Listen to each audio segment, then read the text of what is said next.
আজ বানিয়েছি সুজির উপমা। আমি যেভাবে এই উপমাটা বানাই তোমরা যদি এভাবে বানাও তাহলে তোমাদেরও এই রকম ঝুরঝুরে সুজির উপমা তৈরি হবে। চলো তাহলে দেখে নিই কীভাবে আমি এই উপমাটা বানাচ্ছি। এটা বানানোর জন্য নিয়েছি বেশ কয়েক রকমের সবজি। সবজির মধ্যে নিয়েছি আলু, বিনস, গাজর, ক্যাপসিকাম।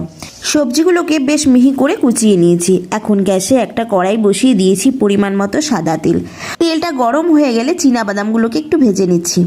বাদামগুলোকে বেশ লাল লাল করে ভেজে নিয়েছি। এখন তেল থেকে ছেঁকে তুলে নিচ্ছি। এখন ওই তেলের মধ্যেই দিয়ে দিচ্ছি 1 চামচের মতো কালো সর্ষে। এখন একে একে কেটে রাখা সবজিগুলো দিয়ে দিচ্ছি। প্রথমে দিয়েছি আলুগুলোকে একটু বেশ ভালো করে ভেজে নিয়ে দিয়েছি গাজরগুলোকেও একটু হালকা ভেজে নিতে হবে। এগুলোকে বেশ 2-3 মিনিটের জন্য একটু সময় নিয়ে ভেজে নিলাম।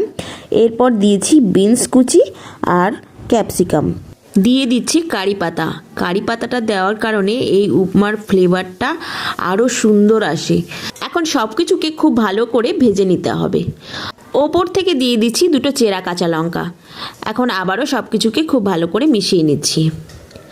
এখন বেশ কিছুক্ষণের জন্য ঢাকা দিয়ে রাখবো যাতে সব সবজিগুলো খুব ভালোভাবে সেদ্ধ হয়ে যায়। 5 মিনিট পর ঢাকাটা খুলে নিয়েছি। সবজিগুলো এখন অনেকটাই সেদ্ধ হয়ে গেছে। এদিকে গ্যাসে আরও একটা কড়াই বসিয়ে দিয়েছি 1.5 কাপের মতো সুজিটাকে এখন বেশ ভালো করে ভেজে নিতে হবে। আমি এখানে গ্যাসের ফ্লেমটাকে একদম লো রেখে সুজিটাকে ভেজে নিচ্ছি। সুজিটাকে খুব ভালো করে ভেজে নিতে হবে আর লক্ষ্য রাখতে হবে সুজিটা যেন পুড়ে না যায়। ভাজতে ভাজতে যখন সুজি থেকে একটা সুন্দর গন্ধ বেরিয়ে আসবে তখন গ্যাসের ফ্লেমটা বন্ধ করে দিয়েছি। এদিকে সবজিগুলোতে একটু লঙ্কার গুঁড়ো দিয়ে দিলাম, নিয়ে মিশিয়ে দিয়ে উপর থেকে ওই সুজিটা দিয়ে দিলাম। সুজিটাকে দিয়েও খুব ভালো করে মিশিয়ে নিতে হবে। মেশানো হয়ে গেছে। এখন দিয়ে দিচ্ছি জল। এখানে জলটা কিন্তু একেবারে দেওয়া যাবে না, অল্প অল্প করে জল দিয়ে এই উপমাটাকে বানিয়ে নিতে হবে। প্রথমে দিয়েছি 1/2 কাপের মতন জল। এখন খুন্তির সাহায্যে খুব ভালো করে মিশিয়ে নিচ্ছি। এখন জলটা খুব ভালোভাবে টেনে গেছে তাই আবারও দিয়ে দিচ্ছি কিছুটা পরিমাণে জল। এভাবে অল্প অল্প করে জল দিয়ে এই সুজির উপমাটা বানিয়ে নিতে হবে। একেবারে জলটা কোনো মতেই মেশানো যাবে না। যদি একেবারে জল দিয়ে দেওয়া হয় তাহলে সুজির উপমাটা কিন্তু কোনো মতেই ঝুরঝুরে তৈরি হবে না। আমার এখানে 1.5 কাপ সুজির জন্য 2.5 কাপের মতো জল লেগেছে।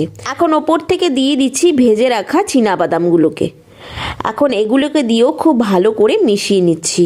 এখন দিয়ে দিচ্ছি চিনিটা তোমরা তোমাদের পছন্দ মতো দিয়ে নিতে পারো। আমি একটু চিনিটা কম খাই, ওই জন্য চিনিটা কম দিয়েছি। তোমরা যেমন খাবে সেরকম বুঝে দিতে পারো। তবে এই উপমাটা একটু মিষ্টি মিষ্টি হলেই খেতে বেশ ভালো লাগে। দিয়ে দিচ্ছি একটু সামান্য লবণ। এখন খুব ভালো করে এটাকে মিশিয়ে নিচ্ছি। সবশেষে দিয়ে দিচ্ছি সামান্য পরিমাণে ঘিটা দেওয়ার কারণে এই উপমাটার স্বাদ আরোই বেড়ে যায়।